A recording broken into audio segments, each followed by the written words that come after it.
दोस्तों, ताइवान ने टेररिज्म को कंडेम करके भारत को सपोर्ट किया है। पहलगाम टेररिस्ट अटैक के बाद भारत के द्वारा लिए गए नेसेसरी मिलिट्री एक्शंस का समर्थन किया है।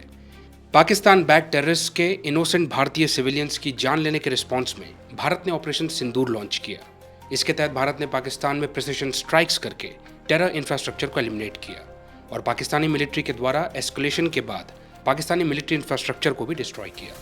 अपनी नेशनल सिक्योरिटी को सेफगार्ड करने के लिए भारत ने टेरर सोर्सेज को ट्रैक करके न्यूट्रलाइज करने का प्रेसिडेंट सेट कर दिया है और ताइवान की मिनिस्ट्री ऑफ फॉरेन अफेयर्स ने एक स्ट्रॉन्ग स्टेटमेंट रिलीज करके भारत के इन एफर्ट्स को बैक किया है।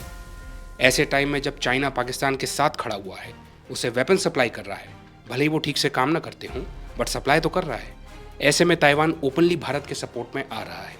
तो क्या हमें भी ताइवान को सपोर्ट नहीं करना चाहिए? क्या हमें भी ताइवान के साथ अपने एंगेजमेंट को और डीपन नहीं करना चाहिए? जब ताइवान टेररिज्म जैसी ग्लोबल कंसर्न के अगेंस्ट भारत के साथ अलाइन कर रहा है, तो भारत चाइनीज अग्रेशन के अगेंस्ट ताइवान के साथ अलाइन क्यों नहीं कर सकता? चाइना तो भारत के अरुणाचल प्रदेश राज्य में जगहों के नाम बदलने से पहले एक बार भी नहीं सोचता। तो हम वन चाइना पॉलिसी को रिजेक्ट करने की एटलीस्ट विलिंगनेस ही क्यों नहीं दिखाते?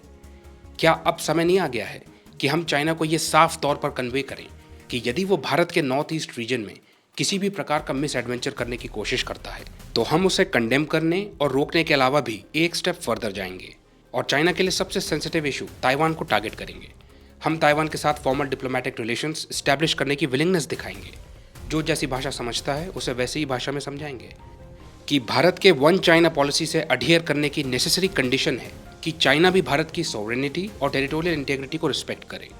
चाइना टेरर स्पॉन्सर देश पाकिस्तान को सपोर्ट देना तो छोड़ेगा नहीं, उसे हम अलग तरीके से डील कर रहे हैं। सीपैक नहीं बनने वाला दोस्तों, वहाँ अलग खेल है। अभी केवल ये कन्वे कर दिया जाए कि भारत के लिए वन चाइना पॉलिसी तभी तक सैक्रोसेंट है जब तक चाइना बॉर्डर के अलॉन्ग स्टेटस को चेंज करने की कोशिश न करे, वरना हम ऑलरेडी ताइवान के साथ इकोनॉमिक, कल्चरल और पीपल टू पीपल टाइज रखते ही हैं। एक स्टेप फर्दर जाके हम ताइवान को फॉर्मली रिकॉग्नाइज करने के बारे में भी सोचना शुरू कर देंगे। बस इतने से शुरुआत करनी है।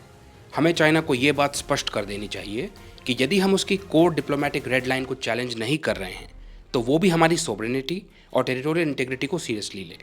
डोमेस्टिक चैलेंजेस से अपनी जनता का ध्यान भटकाने के लिए अग्रेशन का रास्ता न चुनें। बीच बीच में नए नए एब्सर्ड मैप्स रिलीज करके और अननेसेसरीली भारत के नॉर्थ ईस्ट रीजन में जगहों के नाम बदलकर उन्हें क्लेम करने की कोशिश न करें, क्योंकि नाम बदलने से भारत की टेरिटरी चाइना की तो नहीं हो जाएगी। जैसे यदि हम चाइनीज टेरिटरी का नाम बदल दें तो वो हमारी नहीं हो जाएगी। कल को हम कह दें कि जी ये हमारे 29th स्टेट है चीनपुर, इसकी राजधानी है बीजिंग नगर और इस नए राज्य के चीफ मिनिस्टर होंगे श्री शी जिनपति, तो ऐसा हो जाएगा क्या? नहीं।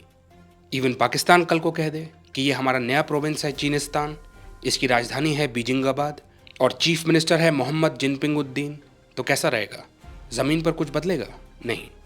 तो ऐसे ही चाइना को भी इस भुलावे में बिल्कुल नहीं रहना चाहिए कि हमारे इंटीग्रल पार्ट को वो नाम बदलकर या फर्जी नक्शे रिलीज करके अपना बना सकता है, क्योंकि वो तो नहीं हो पाएगा। बेहतर यही होगा कि चाइना इस ओर ध्यान दे कि जिस ताइवान को वो अपना इंटीग्रल पार्ट मानता है कहीं वो उसके हाथ से ना निकल जाए।